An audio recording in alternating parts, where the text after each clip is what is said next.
আসসালামু আলাইকুম প্রিয় শিক্ষার্থীরা। আজকে আবারও নতুন আরো একটি টপিক নিয়ে তোমাদের মধ্যে উপস্থিত হলাম। আজকে আমরা আলোচনা করব রাষ্ট্রের উৎপত্তি সম্পর্কিত যে চারটি গুরুত্বপূর্ণ মতবাদ আছে তার মধ্যে দ্বিতীয় মতবাদ বল প্রয়োগ মতবাদ। এক নম্বর যে মতবাদটি আছে ঐশ্বরিক মতবাদ, সে সম্পর্কে আমরা পূর্বের ক্লাসে আলোচনা করেছি। আজকে আমাদের আলোচনা হবে বল প্রয়োগ মতবাদ সম্পর্কে। বল প্রয়োগ মতবাদটা আসলে কি? বল প্রয়োগ মতবাদ হলো শক্তিশালী ব্যক্তিরা দুর্বল ব্যক্তিদের উপরে তাদের শক্তি বলে দুর্বলদের অধীনস্থ করে তাদের উপর আইন কানুন চাপিয়ে দিয়ে সে আইন মেনে চলতে বাধ্য করে মূলত যে রাষ্ট্র যেই সংগঠনের তৈরি করেছিল সেটি আসলে রাষ্ট্র। এবং যারা বল প্রয়োগ মতবাদের প্রবক্তা আছেন তারা মনে করেন যে এই শক্তিশালীরা দুর্বলদের নিজেদের অধীনস্থ করে আইন কানুন চাপিয়ে দিয়ে মূলত রাষ্ট্রের উৎপত্তি করেছেন। আমরা জানি যে প্রাচীনকালের মানুষ বিভিন্ন গোত্রে বিভক্ত হয়ে বসবাস করত এবং সেই সময় গোত্রে গোত্রে যে সংঘাত, এটা ছিল একটা খুবই স্বাভাবিক বিষয় এবং নিত্য নৈমিত্তিক ছিল। এটা প্রায়ই দেখা যেত যে এক গোত্রের সাথে অন্য আরো একটি গোত্রের সংঘাত লেগে আছে। তো এই সংঘাতগুলোতে পরাজিত শক্তি যারা ছিল তারা বিজয়ী শক্তিদের অধীনস্থ হয়ে যেত এবং তাদের যে সমস্ত নিয়ম কানুন আছে সেগুলো মেনে চলতে তারা কি হতো, বাধ্য হতো। এবং দেখা যেত যে অন্যান্য আরো অনেক গোত্র এই বিজয়ী শক্তির কাছে পরাজিত হইতো এবং তার অধীনস্থ হয়ে যেত। এবং এভাবেই ধীরে ধীরে ধীরে ধীরে সেই বিজয়ী শক্তির যে আইন কানুন, তাদের যে নিয়ম কানুন ছিল সেটার কলেবর অনেক বৃদ্ধি পেত এবং রাষ্ট্রের যে সীমানা সেটাও বৃদ্ধি পেত। এবং এভাবেই রাষ্ট্রের উৎপত্তি হয়েছে বলে বল প্রয়োগ মতবাদের প্রবক্তা যারা আছেন তারা মনে করেন। আচ্ছা, বল প্রয়োগ মতবাদের প্রবক্তা কে আছেন এমন কয়েকজন ব্যক্তির নাম আমরা দেখি। এর মধ্যে এক নম্বরে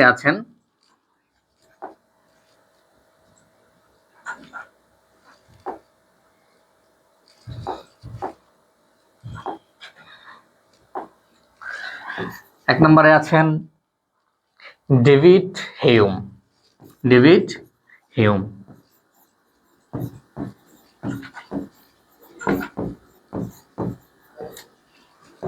দুই নম্বরে আছেন জেমস জেলেনিক।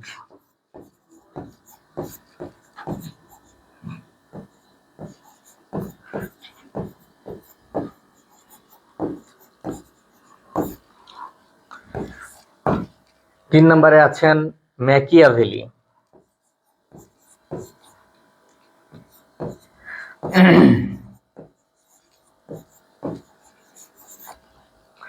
এরপরে চার নম্বরে এই ফ্যাসিবাদ এবং নাৎসিবাদ যে ছিল তারাও কি ছিল, ফ্যাসিবাদ এবং নাৎসিবাদ যারা ছিল তারাও এই বল প্রয়োগ নীতির অনুসারী ছিল।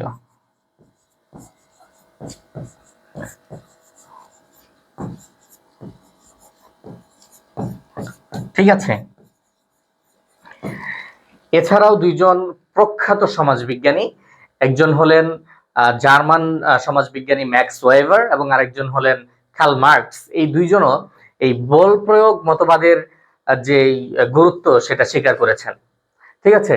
আচ্ছা, এখন আমরা দেখি যে জেমস জেলেনিক যিনি আছেন তিনি বলেছেন যে শক্তিশালী রাজা তার অনুগামী সহযোদ্ধাদেরকে নিয়ে যখন কোনো নির্দিষ্ট ভূখণ্ডের উপরে আক্রমণ করে সেই অঞ্চলটা জয় করত, তখন আক্রমণ করে সেই অঞ্চল জয় করার মাধ্যমেই সেখানে শাসন প্রতিষ্ঠা করার দ্বারাই রাষ্ট্রের উৎপত্তি হয়েছে, তিনি এই কথা বলেছেন।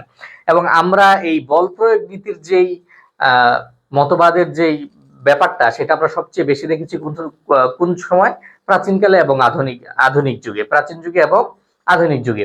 যেমন বীর আলেকজান্ডার যিনি আছেন, নেপোলিয়ন বোনাপার্ট যিনি আছেন, তারপরে আছেন সম্রাট আকবর আছেন, এরা সকলে, চেঙ্গিস খান, এরা সকলে কি যুদ্ধের মাধ্যমে কোন একটা নির্দিষ্ট ভূখণ্ড জয় করে সেখানে কি করেছেন, নিজেদের শাসন ব্যবস্থাকে প্রতিষ্ঠিত করেছেন।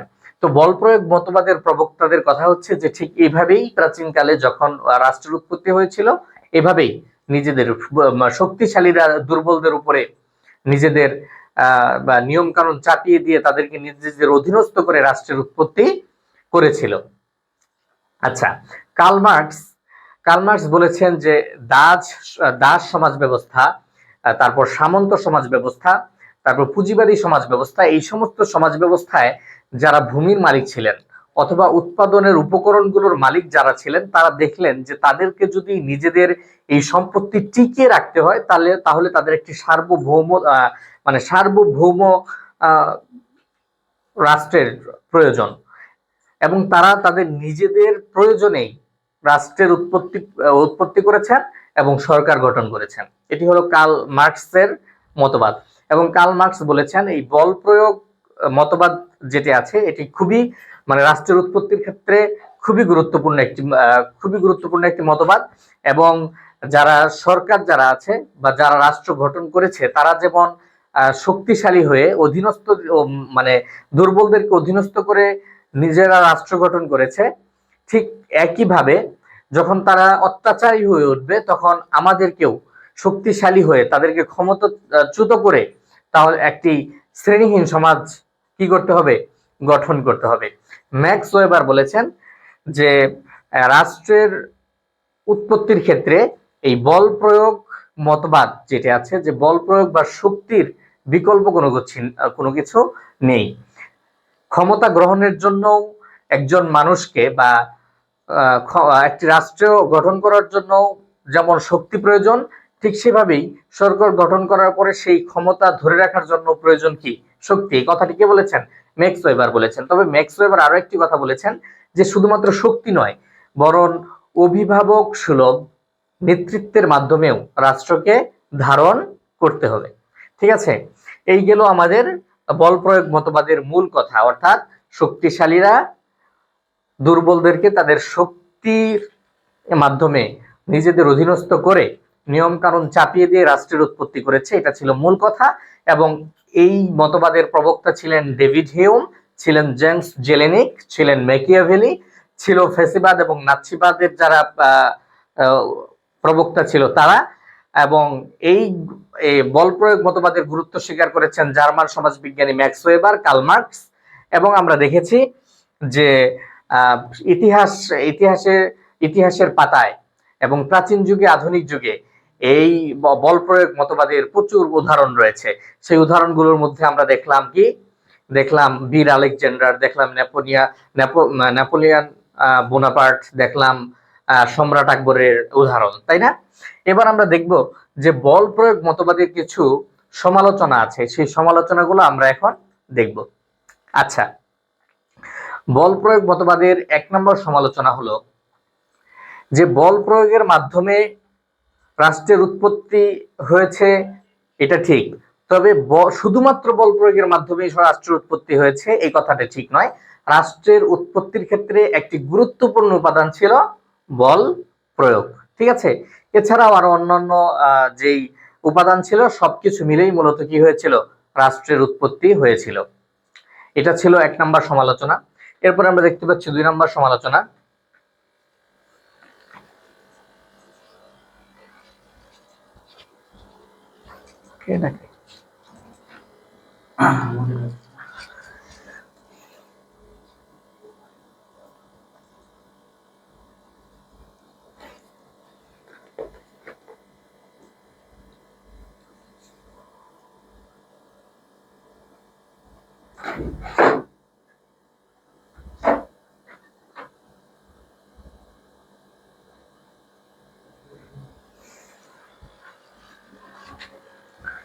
আচ্ছা, তাহলে আমরা 1 নম্বরে দেখলাম কি, যে শুধুমাত্র বল প্রয়োগ একটি মাত্র উপাদান, এছাড়াও আরো অনেক গুরুত্বপূর্ণ উপাদান আছে রাষ্ট্র পরিচালনার, রাষ্ট্রের উৎপত্তির ক্ষেত্রে। আচ্ছা, 2 নম্বরে আমরা দেখব যে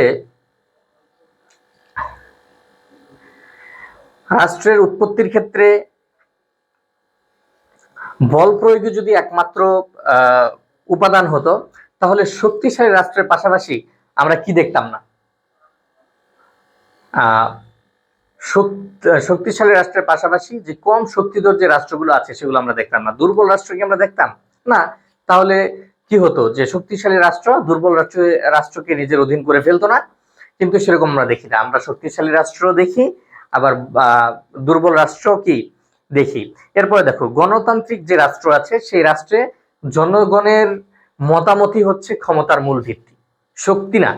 তুমি যত শক্তিধরই হও না কেন, জনগণের মতামত না থাকলে তুমি কিন্তু ক্ষমতায় আসীন হতে পারবে না। ঠিক আছে, তাহলে এটা আর একটা সমালোচনা গেল। এরপর 5 নম্বরে দেখো যে বল প্রয়োগ মতবাদ। বল প্রয়োগ মতবাদকে অনেকে কি বলেছেন, মানবতা বিরোধী একটা মতবাদ বলেছেন।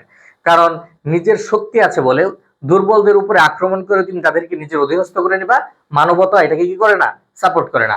অতএব বল প্রয়োগ মতবাদ হলো একটি কি, মানবতা বিরোধী মতবাদ। আচ্ছা, এরপরে বলা হয়েছে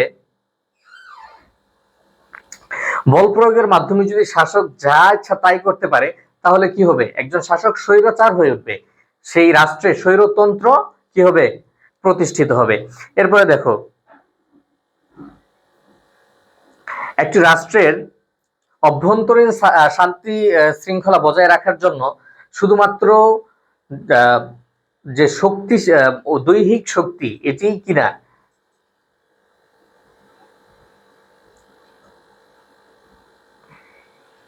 আচ্ছা, একটি রাষ্ট্রের অভ্যন্তরীণ শান্তি শৃঙ্খলা বজায় রাখার জন্য একমাত্র শক্তি একমাত্র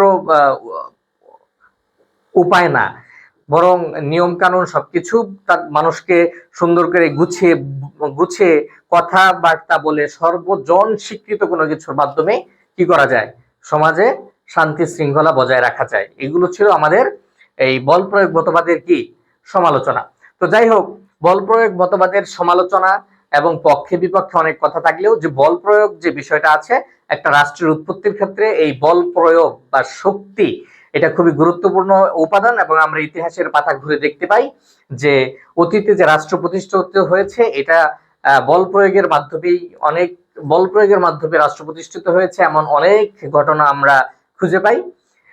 তো বল প্রয়োগ, তাহলে আমরা বুঝলাম যে আমরা সমালোচনায় গিয়ে যেটা দেখেছি যে বল প্রয়োগ একমাত্র উপাদান নয়। তাহলে আমাদের এটি একটি কথা হতে পারে যে শুধুমাত্র বল প্রয়োগই একমাত্র উপাদান নয়, রাষ্ট্র উৎপত্তির ক্ষেত্রে আরো অনেক উপাদান আছে, তবে বল প্রয়োগ একটি গুরুত্বপূর্ণ উপাদান।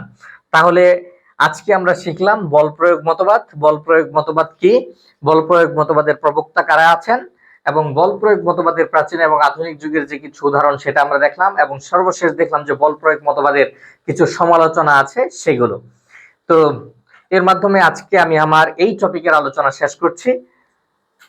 ভবিষ্যতে অন্য কোনো ক্লাসে আমাদের তৃতীয় যে মতবাদটি আছে সামাজিক চুক্তি মতবাদ, এবং অন্য আরো একটি ক্লাসে পরের যে মতবাদটি আছে ঐতিহাসিক চুক্তি মতবাদ, সেই দুইটি বিষয়ে আমি আলোচনা করব। তোমাদের জন্য অনেক অনেক ভালোবাসা এবং শুভকামনা রেখে আজকে এখানেই শেষ করছি। আসসালামু আলাইকুম। এই ক্লাসটা বড় হয়ে গেল।